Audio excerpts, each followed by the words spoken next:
ప్రేమ సుడిగుండం రెండో భాగం. సరిగ్గా 4 గంటలకు అందరూ పెళ్లి చూపులు ఇంటికి చేరుకున్నారు. అత్తయ్య అంతస్తుకు తగిన ఆస్తిపరుల ఇల్లే. అమ్మాయి చాలా అందంగా ఉన్నది. మంచి చదువు. నాగరికంగా అందరితో గలగలమని మాట్లాడుతూ కలిసిమెలిసిపోయింది. అనవసరమైన సిగ్గును వదిలిపెట్టింది. వరుణ్ అదృష్టవంతుడే. ఏరా, అమ్మాయి ఎలాగుంది? అత్తయ్య అడిగింది. సూపర్. అయితే ఓకే చెప్పేద్దామా? అన్నయ్య దగ్గర అడిగావా? వాడికేం తెలుసు? మంచి కుటుంబమే. ఓకే చెప్పే, కిరణ్ చెప్పాడు. అత్తయ్య సాంప్రదాయకంగా తమలపాకులు ఒక్క మార్చుకుని బయలుదేరటానికి సిద్ధమయ్యింది. సంతోషంగా ఇంటికి బయలుదేరారు. ఇల్లు చాలా బాగుంది కదూ. టిఫిన్ కూడా చాలా బాగుంది. వరుణ్ అమాయకంగా చెప్పడంతో కిరణ్, ప్రతిమ గొల్లుమని నవ్వారు. పెళ్లివారింటి టిఫిన్ వరకు వెళ్ళిపోయావే? అవునమ్మా, వదిన పేరేమిటో చెప్పనేలేదే? వదిన తల్లి మొహం చిట్లించి కిరణ్ని చూసింది. మరి అన్నయ్య పెళ్ళాం వదినే కదా? ఏమిట్రా తెలివి తక్కువ ప్రశ్న ఇది? ఆ అమ్మాయిని చూసింది నీకు, వాడికి కాదు. వదిన చూడాలని నీకు ఆశగా ఉంటే వెనక్కి తిరిగి చూడు. ఇదిగో ఉన్నది మీ వదిన. అత్తయ్య ప్రతిమను చూపించగా కిరణ్ అదిరిపడ్డాడు. ప్రతిమకు తల తిరిగింది. ఏదో పెద్ద శిఖరంపై నుండి తలకిందులుగా పడుతున్నట్టు అనిపించింది ప్రతిమకు. నా పెళ్లి కోసం అమ్మాయిని చూడటానికి వెళ్తున్నట్టు నాతో ఒక్క మాట కూడా చెప్పలేదమ్మా. అన్నయ్య కోసం చూడటానికి వెళ్తున్నామని అనుకున్నాను. ఏమన్నయ్య, నీకు తెలుసా ఈ అమ్మాయిని ఎవరి కోసం చూడటానికి వెళ్తున్నామో? తెలియదురా, అమ్మ బయలుదేరు అన్నది. బయలుదేరాను. ఎందుకమ్మా మమ్మల్ని ఇలా ఇరకాటంలో పెడుతున్నావు? ఇలా చూడరా కిరణ్, వాడికి ప్రతిమనే పెళ్ళమని మేము ఎప్పుడో నిర్ణయం చేసేసాం. సమయం వచ్చినప్పుడు చెప్తే చాలు అనుకున్నాము. అయినా కూడా మీ నాన్న దాన్ని కోడలి పిల్ల అనే కదా పిలుస్తారు. అప్పుడే మీ ఇద్దరికి ఇది అర్థమయ్యి ఉంటుందని అనుకున్నాను. నాకు ఇప్పుడు పెళ్లి వద్దమ్మా, విసుగ్గా చెప్పాడు కిరణ్. ఏమిట్రా చెప్తున్నావు? ఆ అమ్మాయికి ఏం తక్కువ? నీకు తగిన పిల్లనే కదా చూశాము. జల్లెడ వేసి వెతికాము తెలుసా ఈ అమ్మాయిని కనుక్కోవడానికి. ఈ అమ్మాయి కంటే నీకు సరిపోయే ఇంకో అమ్మాయి ఈ భూమి మీద ఉండదు. చెప్పేశాను. నువ్వు ఏం చెప్పినా నాకు వద్దమ్మా. ఎందుకని? అమెరికాలో ఏ అమ్మాయినైనా చూసి పెట్టుకున్నావా? ప్రేమ గీమ అనే అసహ్యం ఏదైనా ఉన్నదా? అలాంటిదేమీ లేదు. మరైతే ఏమిటి నీ ప్రాబ్లం? నా వల్ల కారణాలు చెప్పడం కుదరదు. పెళ్ళి వద్దంటే వద్దు, వదిలే. ఒప్పుకున్నాకే తాంబూలాలు మార్చుకున్నాం కదరా కిరణ్. ఇప్పుడు కాదంటే నా పరువు మర్యాద అంతా పోతుంది. నా సంతోషం కంటే నీకు నీ పరువు మర్యాదే ముఖ్యమా? ఈ అమ్మాయిని పెళ్లి చేసుకుంటే నీ సంతోషానికి భంగం వస్తుందని అనుకుంటున్నావంటే నువ్వు ఈ పెళ్లి వద్దు అని చెప్పడానికి వేరే ఏదో అర్థం ఉన్నది. ఏమిటది? నిజం చెప్పు. ఒక్క పుచ్చు కారణం కూడా లేదు. మళ్ళీ అమెరికా వెళ్ళాలని అనుకుంటున్నా. అక్కడ నాకు ఉద్యోగం రెడీగా ఉన్నది. ఆ ఉద్యోగంలో చేరుదామా వద్దా అనే కన్ఫ్యూజన్లో ఉన్నాను. 2 రోజుల క్రితమే చేరుదామని నిర్ణయం తీసుకున్నాను. అప్లికేషన్ ఫారం కూడా పూర్తి చేసి ఇచ్చేశాను. ఈ టైంలో పెళ్ళి ఎందుకని వద్దంటున్నాను. సరే, వాళ్ళ దగ్గర 1 సంవత్సరం తర్వాత పెళ్లి పెట్టుకుందామని చెప్తే సరిపోతుంది. ఆ అమ్మాయి కూడా న్యూయార్క్లో ఏదో పని కోసం ట్రై చేస్తుంది. చాలా వరకు ఆ ఉద్యోగం దొరుకుతుందని చెప్తున్నారు. అలాంటప్పుడు ఇబ్బంది లేదు కదా. ఇలా చూడమ్మా, ఆ అమ్మాయిని నా వదినగా అనుకునే చూశాను. ఇక ఆ అమ్మాయిని నా భార్యగా అనుకోలేను. అలా కాదు, నా పరువు మర్యాద కాపాడుకోవాల్సిందే అని నువ్వనుకుంటే అన్నయ్యకి ఆ అమ్మాయిని కట్టిపెట్టు. నువ్వు చెప్పే వాటన్నింటికి తల ఊపే వ్యక్తి వాడే. కారు ఇంటి పోర్టుకోలోకి వచ్చి ఆగింది. కిరణ్ గబగబా మేడ మీదకు వెళ్ళిపోగా అక్కడ మౌనం చోటు చేసుకుంది. అమ్మా నాన్నలు ఒకరిని ఒకరు చూసుకున్నారు. ప్రతిమ రాత్రంతా ఏడ్చింది. అత్తయ్య ఇలాంటి నిర్ణయం తీసుకునుంటుందని తను కల్లో కూడా అనుకోలేదు. కోడలి పిల్ల అని మావయ్య పిలిచింది నన్ను వరుణ్ భారీగా నిర్ణయించుకునేనా అనుకుంటున్నప్పుడే మంటల్లో కాలుతున్నట్లు అనిపించింది ప్రతిమకు. కిరణ్ పెళ్లి వద్దు అని చెప్తే మాత్రం ఈ సమస్య తీరిపోతుందా? అతను అతన్ని మాత్రం కాపాడుకుంటే సరిపోతుందా? ప్రతిమను కాపాడవద్దా? అతను ఆమె ఒకరినే ఒకరు ఇష్టపడుతున్నారని చెప్పాలి కదా. ప్రతిమ కిటికీ పక్క నుండి కిరణ్ గొంతు సన్నగా వినబడింది. ఉలిక్కిపడి చూసింది. అతను చూసిన తర్వాత కన్నీరు అధికమైంది. తలుపు తెరువు. తలుపు తెరిచిన వెంటనే గబుక్కున లోపలికి వచ్చి గొళ్ళెం పెట్టాడు. ఎందుకు ఏడుస్తున్నావు ప్రతిమ? ఏడవక నవ్వమంటావా? నువ్వు మాత్రం తప్పించుకుంటే చాలా, నన్ను కాపాడవద్దా? దాని గురించి మాట్లాడటానికే వచ్చాను. ఈ టైంలో మన విషయం బయటకు తెలియడం మంచిది కాదని అనిపిస్తుంది. ఇప్పటికీ అమ్మ చాలా కోపంగా ఉన్నది. ఇప్పుడు మన విషయం ఆవిడికి తెలిస్తే ఆవిడ కోపం చాలా ఎక్కువ అవుతుంది. ఆవిడ్ని గౌరవించిన మనల్ని విడదీస్తేనే సంతోషం అనే విధంగా శాడిస్ట్గా మారవచ్చు. అయితే నేను ఇప్పుడేం చేయను? నువ్వు కూడా పెళ్లి వద్దు అని మొండిగా పట్టుపట్టు. ఏడువు. కారణం చెప్పకు. పై చదువులు చదవబోతానని చెప్పు. ఏది ఏమైనా వరుణ్ నచ్చలేదు అని పొరపాటును కూడా చెప్పకు. అలా చెప్తే కనుక వాడికి నిన్ను కట్టబెట్టిన తర్వాతే ఇంకో పని చూస్తుంది మా అమ్మ. జాగ్రత్త. ఎలాగైనా తప్పించుకోవడానికి ప్రయత్నించు. ఎప్పుడూ నీ పక్కన నేను ఉండలేను కాబట్టి ఇక్కడ నీ తెలివితేటలే ఉపయోగించాలి. నువ్వు పెళ్లికి ఒప్పుకోకపోతే వేరే దారి లేక తన గౌరవాన్ని కాపాడుకోవటానికి కోసం ఆ అమ్మాయిని వరుణ్కి ఇచ్చి పెళ్లి చేయడానికి ప్రయత్నిస్తుంది. అమ్మాయి వాళ్ళ ఇంట్లో వాళ్ళు వరుణ్ని ఒప్పుకోవద్దా? మిమ్మల్నే కదా వాళ్ళు అల్లుడిగా చూశారు. వాళ్ళకు మీ జాతకమే వెళ్ళుంటుంది. దాని గురించి మనకెందుకు? వాళ్ళు ఒప్పుకోకపోతే వరుణ్కి వేరే సంబంధం చూడని. మన సమస్య తీరిందా? దాంతో వదిలే. నాకు భయంగా ఉన్నది కిరణ్. నువ్వు మళ్ళీ అమెరికా వెళ్తానన్నది నిజమా? నిజమే. అక్కడ నాకొక ఉద్యోగం దొరికింది. మన పెళ్లి జరిగిన తర్వాత అందులో చేరుదామని అనుకున్నా. కానీ ఇప్పుడు ముందే చేరబోతాను. నువ్వు ఆందోళన చెందకు. ఇంకొక సంవత్సరం ఎలాగైనా కాలం గడుపు. ఈలోపు నేను అమ్మని ఎలాగైనా కన్విన్స్ చేసి మన పెళ్లికి ఒప్పుకునేటట్టు చేస్తాను. ప్రతిమ మౌనంగా ఉన్నది. నిన్ను ఇంటి కోడలుగా చేసుకోవడానికి వాళ్ళకి ఇష్టమే. కానీ ఎవరి భార్యగా అనే విషయంలోనే చిన్న సమస్య. ఆ సమస్యను త్వరలోనే తీరుద్దాం. సరేనా? కళ్ళు మొహం తుడుచుకుని ప్రశాంతంగా నిద్రపో. నువ్వు ఏడ్చిన ఏడుపులో మొహంలోని జిడ్డంతా పోయి మొహం మెరిసిపోతుంది చూడు. ఈ పరిస్థితులలోనూ అతను ఏడిపించగా ఆమె ఏడుస్తూనే నవ్వింది. చిచ్చి పోరా అంటూ అతని ఎద మీద కొట్టింది. ఇల్లు నిశ్శబ్దంగా ఉన్నది. ఎవరూ ఎవరితోనూ మాట్లాడటం లేదు.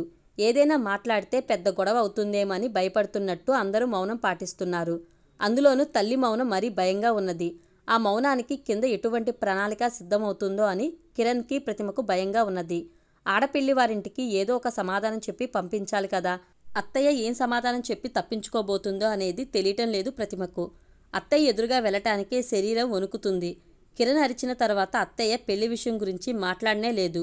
ఆమె ఏదైనా మాట్లాడితేనే కదా కిరణ్ చెప్పినట్టు పెళ్లి వద్దు అని మొండికేయవచ్చు. దానికి సమయమే రాలేదు. అత్తయ్య ఎందుకు మౌనంగా ఉన్నదో అర్థం కావటం లేదు. వరుణ్ ఎప్పట్లాగానే మామూలుగా వెళ్ళటం రావడం చేస్తున్నాడు. అతను తన జీవితం గురించి ఆలోచించేవాడే కాదు.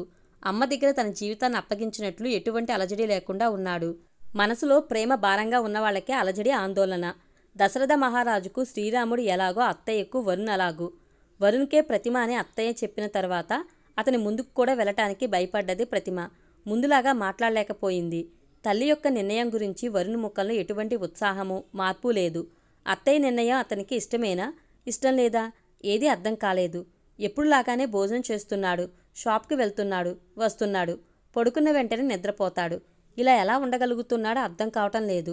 వరుణ్ అలా ఉంటే కిరణ్ ఏమో మళ్ళీ అమెరికా వెళ్ళటానికి కావలసిన ఏర్పాట్లను దిగులు పడకుండా చేసుకుంటున్నాడు. అత్తయ్య మళ్ళీ ఎప్పుడు ఏ బాంబు పడేస్తుందో అనే భయంతో తిరగవలసిన తలరాత ప్రతిమకు మాత్రమే పట్టింది. సరిగ్గా ఒక వారం రోజుల తర్వాత ప్రతిమ అత్తయ్య కిరణ్తో మళ్ళీ పెళ్లి మాటలు మొదలుపెట్టింది. నువ్వు పెళ్లి చేసుకోకపోతే పోరా, వరుణ్ పెళ్లికైనా ఉంటావా? పెళ్ళెప్పుడు? ఇంకా తారీఖు నిర్ణయించలేదు. కానీ నాకు టికెట్ కన్ఫర్మ్ అయ్యింది. ఎల్లుండి విమానం. మళ్ళీ నేను తిరిగి రావడానికి 1 సంవత్సరమో 2 సంవత్సరాలో అవ్వచ్చు. దాని తర్వాత పెళ్లి పెట్టుకో. పెళ్లికి తప్పక వస్తాను. తల్లి అతన్ని కోపంగా చూసింది. తర్వాత ఏమీ మాట్లాడకుండా ముఖం తిప్పుకుని తిరిగి వెళ్ళిపోయింది. హాల్లోకి వచ్చి సోఫాలో కూర్చుంది. తల్లి వెనకే నడిచి వెళ్ళిన కిరణ్ సోఫాలో కూర్చున్న తల్లి ముందు నిలబడి అమ్మా అని పిలిచాడు. ఆమె తల పక్కకు తిప్పుకుంది. నువ్వు మాట్లాడకపోయినా నేను చెప్పాల్సింది చెప్పేసి వెళ్తాను అన్నాడు కిరణ్. నీకు నా మీద కోపం ఉండొచ్చమ్మా. నువ్వు చెప్పి నేను వెళ్ళలేదు అనే కలత ఉండొచ్చు. ఈ ఒక్క విషయం మనసులో పెట్టుకుని నేను నీకు మర్యాద, గౌరవం ఇవ్వటం లేదనే నిర్ణయానికి రాకు. పెళ్ళనేది ఇంకొకరి కోసం చేసుకోలేము. నీ కోసం నేనెలా తినలేనో, నిద్రపోలేనో, స్నానం చేయలేనో అదేలాగానే పెళ్లి కూడా చేసుకోలేను. నీ ఆకలికి నువ్వే తినాలి. నీ శరీరం శుభ్రంగా ఉండాలంటే నువ్వే స్నానం చేయాలి. నీకు నిద్ర వస్తే నువ్వే నిద్రపోవాలి. నేను వెళ్ళిన తర్వాత వీటి గురించి ఆలోచించి చూడమ్మా. నా మనసు నీకు అర్థమవుతుంది. కిరణ్ వెళ్ళిపోయాడు. అత్తయ్య మొహం ఎరుపెక్కింది. అతను వెళ్ళిపోయిన వైపే చూస్తూ నిలబడింది. ఆ తర్వాత భర్త వైపుకు తిరిగింది. మీ కొడుకు ఏం చెప్పి వెళ్తున్నాడో విన్నారా? నా ఆకలికి నేనే తినాలట. నా మురికి పోవాలంటే నేనే స్నానం చేయాలట. మాతృత్వానికి ఎక్కడుంది తత్వం? మిగిలిన వాళ్లకు కావాలంటే ఇది సరిపోవచ్చు. తల్లికి ఎలా సరిపోతుంది? నా ఆకలికి వాడు తినలేడు. కానీ వాడి ఆకలికి వాడు తింటేనే నా కడుపు నిండిపోతుందే. వాడి ఆకలికి నేను తినలేను. కానీ వాడి ఆకలితో పస్తుంటే నా వల్ల తినడం కుదరదే. వాడి కోసం నేను స్నానం చేయలేనట. 8 ఏళ్లప్పుడు వాడికి ఆట్లమ్మ పోసినప్పుడు ఒక రోజుకు 3 సార్లు వాడి కోసం నేను స్నానం చేసి ప్రతి గుడి మెట్టు ఎక్కొచ్చానే. 10 ఏళ్లప్పుడు వాడికి ఆగకుండా విరోచనాలు అయినప్పుడు ఆసుపత్రిలో చేరిస్తే అటు ఇటు కదలలేక 5 రోజులు స్నానం చేయలేక వీడితో పాటు నేను కంపుతో ఉండిపోయానే. వీటన్నింటికి ఏ తత్వం చెప్పగలడు వాడు? అమెరికా వెళ్ళి చదువుకున్నాడనే గర్వంతో మాట్లాడుతున్నాడు. పోతే పోని, వాడి ఆకలికి వాడే తిన్ని. వాడికి కావాలంటే స్నానం చేసుకొని, నిద్రపోని, పెళ్లి కూడా చేసుకొని, ఎలా పోయినా పర్వాలేదు. నేనేమీ బాధపడను. కన్నపేగు కోసినప్పుడే అన్ని బంధాలను కోసేయడం తెలుసుంటే ఈరోజు ఇలా పిచ్చిదాల్లా నాలో నేనే మాట్లాడుకునేదాన్ని కాదు. తెలియలేదే. భగవంతుడు దేహం మొత్తం ప్రేమను పెట్టేశాడు. ఏం చేయగలను? అభిమానం, ప్రేమ అన్నీ వన్ వే ట్రాఫిక్ లాగా అయిన తర్వాత ఎవరిని ఎవరు కట్టడి చేయగలరు? ప్రతిమ అత్తయ్య శరీరం అంతా ఊగిపోయింది. మావయ్య భయపడిపోయారు. రామలక్ష్మి, నువ్వు ఇప్పుడు ఎందుకు టెన్షన్ పడతావు? అన్నీ సర్దుకుంటాయి. ఎవరైనా ఒకరు విడిచిపెడితేనే జీవితం. వాడికి ఇష్టం లేకపోతే వదిలే. ఎలా వదిలిపెట్టగలను? వాడి మీద నాకు శ్రద్ధ ఉండకూడదా? ఆశ ఉండకూడదా? ఎంతో కష్టపడి వెతికి అమ్మాయిని చూశాను. ఆ అమ్మాయికి ఏం తక్కువని వద్దంటున్నాడు? ఎవరికి తెలుసు? ఇప్పుడు దాని గురించి మాట్లాడితే మనకేమొస్తుంది? వదిలిపారేయ్. ఇక మీదట జరగవలసిన దాని గురించి ఆలోచిద్దాం. ఇంకా ఏం జరగాలట? నా కర్మకాండాలు తప్ప. అమ్మా, ఏంటమ్మా అలా మాట్లాడుతున్నావు? వరుణ్ అమ్మను చూసి గట్టిగా అడిగాడు. ఇప్పుడు ఏం జరిగిందని అలా మాట్లాడుతున్నావు? నువ్వేది చెప్పినా వినటానికి నేను రెడీగా ఉన్నాను. నాకు ఆజ్ఞ ఇవ్వు. వాడిని వాడి దారిలో పోనివ్వు. వాడి గురించి నీకు తెలియదా? ఈ ఒక్క విషయం పట్టుకుని నువ్వు వాడిని తిట్టడం సరికాదు. వాడి గురించి ఇంకా మాట్లాడుకురా. భుజాలకు పైన పెరిగిన తర్వాత కూడా పిల్లాడని అనుకున్నా చూడు, నన్ను నేను చెప్పుతో కొట్టుకోవాలి. సరే, నువ్వైనా నా మాట వింటావా? లేకపోతే నువ్వు? నేను ఇందాకే చెప్పాను కదమ్మా, బావిలో దూకని చెప్పు. దూకడానికి రెడీగా ఉన్నాను. అలాగైతే ప్రతిమను పెళ్లి చేసుకోవడం నీకు ఇష్టమేనా? ఇష్టమేనమ్మా. నిప్పులను తొక్కుతున్నట్టు ప్రతిమ వాళ్ళని చూసింది. అలా ఒక కొడుకు, ఇలా ఒక కొడుకు. ప్రతిమ, ఇక్కడికి రా. ఆమె వణుకుతూ అత్తయ్య ముందుకు వచ్చి నిలబడింది.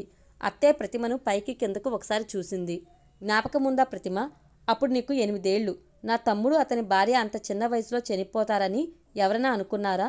అమ్మా నాన్న శవాలను చూసి పెద్దగా ఏడుస్తున్న నిన్ను అమాంతం కౌగిలించుకున్నాను. నేనున్నానమ్మా నీ కోసం అని చెప్పి నిన్ను నా గుండెల మీద వేసుకుని ఇక్కడికి పిలుచుకు వచ్చాను. ఇదిగో ఈ నిమిషం వరకు నా గుండెల్లోనే ఉంచుకున్నాను. నా పిల్లలిద్దరికంటే నిన్నే ఎక్కువగా గమనించాను. మీ అమ్మ జ్ఞాపకం నీకు రాకుండా ఉండాలని ప్రేమంతా కుమ్మరించి ఆ జ్ఞాపకాన్ని తుడిచేశాను. కిరణ్కి అట్లమ్మ పోసి వాడికి తలకు స్నానం చేయించిన 4వ రోజు నీకు అట్లమ్మ పోసింది. విపరీతమైన జ్వరం. 4 రోజులు నువ్వు కళ్ళు తెరవకుండా పడుకున్నావు. రోజు గుడికి వెళ్ళటం, వేడుకోవటం, వచ్చి నీకు కావాల్సింది చూసుకోవడం. ఇదే నా పని. నిప్పుల్లో నడుస్తానని వేడుకున్నాను. ఆట్లమ్మ నిన్ను విడిచిపెట్టింది. నీకు పూర్తిగా తగ్గిన తర్వాత నిప్పులు తొక్కడానికి మన ఊరి గుడికి వెళ్ళాను. వద్దత్తయ్య, కాళ్ళు కాల్తాయి అంటూ నా కాళ్ళని చుట్టుకున్నావు. ఇది నిప్పు కాదురా నాన్న, పువ్వు లాంటిదిరా అని నిన్ను సమాధానపరిచి నేను నిప్పుల్లో నడిచాను. నువ్వు చెప్పి నేను వినలేదని నువ్వు నాతో 3 రోజులు మాట్లాడలేదు. ఆ 3 రోజులు నేను వ్రతం. నువ్వు మాట్లాడితేనే నేను తింటానని చెప్పాను. నేను సరదాగా చెప్తున్నాను అనుకుని మొదట్లో నువ్వు మాట్లాడనే లేదు. 3వ రోజు నేను నీరసంతో కళ్ళు తిరిగి పడిపోయాను. అది చూసి నువ్వు భయపడి నాతో మాట్లాడావు. నీ చిన్నారి చేతులతో నాకు అన్నం కలిపి పెట్టావు. ఇక మీదట నీతో మాట్లాడకుండా ఉండని అత్తయ్య అని ఏడ్చావు. ప్రతిమ కన్నీరుతో అత్తయ్యను చూసింది. ఇవన్నీ ఇప్పుడు ఎందుకు చెప్తున్నావో అని నువ్వు అనుకోవచ్చు. ఇంత కష్టపడి నిన్ను పెంచానని చెప్పడానికి మాత్రం కాదు. 10 నెలలు మోసి కనిపెంచిన వాడే 10 నిమిషాల్లో నీ ఆకలికి నువ్వు తిను అని విదిలించుకుని వెళ్ళిపోయాడు. ఆ తర్వాత ఎవరి మీద నేను అధికారం చేయగలను? ఎవరి దగ్గర నేను ఏమి ఎదురు చూడగలను? ఆ మాట ముగించేలోపు రామలక్ష్మి సడన్గా గుండె పట్టుకుంది. నుదురు గొంతు గబుక్కున చెమటతో నిండిపోయింది. కింద పడుతున్న ఆమెను ఒక్క గెంతుతో వరుణ్, ప్రతిమ చెరో పక్క పట్టుకున్నారు. ఏమైంది అత్తయ్య? ప్రతిమ టెన్షన్ పడి తలడిల్లిపోయింది. డాక్టర్కి అర్జెంటుగా ఫోన్ చేశారు మావయ్య.